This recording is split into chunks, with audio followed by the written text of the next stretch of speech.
কেন সাত ভাই তার নিজের বোনকে মেরে তার মাংস খেয়েছিল? প্রাচীনকালের কথা। একটি গ্রামে একটি পরিবার বাস করত, যেখানে ছিল সাত ভাই এবং তাদের একটি বোন। তাদের মা বাবা খুব অল্প বয়সে মারা যান, তাই ভাই বোনেরা নিজেদের কাজ নিজেরাই শিখে নেয়। সাত ভাই তাদের বোনকে খুব ভালোবাসত। বোনও তার প্রিয় ভাইদের জন্য সবসময় যত্ন নিত। এভাবেই দিন কাটছিল। একদিন সাত ভাই শিকারে গিয়েছিল। সন্ধ্যা হয়ে আসছিল। বাড়িতে বোন তাদের জন্য খাবার তৈরি করছিল। শাক কাটতে গিয়ে হঠাৎ ছুরির ধারে তার আঙুল কেটে যায়।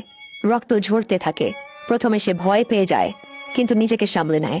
সে ভাবল ভাইয়েরা জানলে চিন্তায় পড়ে যাবে, তাই সে ঠিক করলো এই কথা কাউকে বলবে না। রক্ত মুছতে গিয়ে সে তার ওড়নায় রক্ত লাগিয়ে ফেলে, কিন্তু ভাবল ভাইয়েরা যদি লক্ষ্য করে তাহলে বুঝে ফেলবে। অনেক ভেবেচিন্তে সে তার রক্ত মুছে ফেলল সেই শাক দিয়ে, যা দিয়ে সে রান্না করছিল। সন্ধ্যায় যখন ভাইয়েরা বাড়ি ফিরল, বোন সবার জন্য খাবার পরিবেশন করল। সেদিনের শাকের স্বাদ এতটাই অপূর্ব ছিল যে সাত ভাইয়েরা আঙুল চেটে খেতে লাগলো। তারা বলল, বোন, আজকের শাক তো অসাধারণ, এমন স্বাদ আগে কখনো পাইনি। বোন তাদের প্রশংসা শুনে মুচকি হাসল। সে ভাবল ভাইয়েরা খুশি, এটাই যথেষ্ট। কিন্তু গল্প এখানেই শেষ হলো না। পরদিন সকালে যখন তারা আলোচনা করতে লাগলো যে বোন শাকে কি মিশিয়েছিল যে এত স্বাদ হয়েছিল, তারা ঠিক করলো সন্ধ্যায় বোনের কাছে এর রহস্য জানতে চাইবে।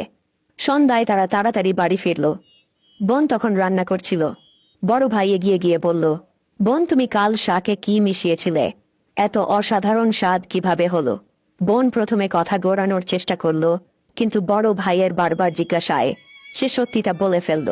তার আঙুল কেটে গিয়েছিল আর সেই রক্ত শাকে মিশে গিয়েছিল। এই কথা শুনে ভাইয়ের চোখের ভাব পাল্টে গেল। সন্ধ্যায় যখন সাত ভাই একসঙ্গে বসেছিল, বড় ভাই বাকিদের বলল, ভাবো, বোনের রক্তে কয়েক ফোঁটা এত স্বাদের হলে তার মাংস কতটা স্বাদের হবে। বাকি ভাইয়েরাও এই নিষ্ঠুর চিন্তায় সায় দিয়ে বলল, হ্যাঁ, নিশ্চয়ই বোনের মাংস খুব স্বাদের হবে। ছয় ভাইয়ের মনে বোনের মাংস খাওয়ার লোভ জাগলো।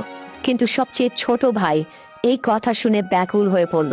সে ভাবল, কিভাবে কেউ নিজের আপনজনের সঙ্গে এমন ভয়ঙ্কর কাজের কথা ভাবতে পারে। তখন বড় ভাই বলল, কাল আমরা বোনকে বিয়ের প্রলোভন দেখিয়ে জঙ্গলে নিয়ে যাব, তীর মেরে তাকে মেরে ফেলবো, তারপর তার মাংস খাবো। সবাই এই কথায় সায় দিল, কিন্তু ছোট ভাই মনে মনে খুব অস্থির হয়ে পড়ল।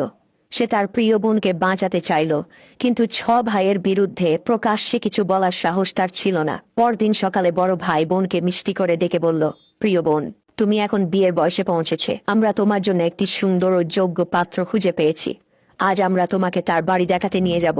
তৈরি হয়ে নাও। বোন এই কথায় খুব খুশি হলো। সে নিজের সংসার গড়ার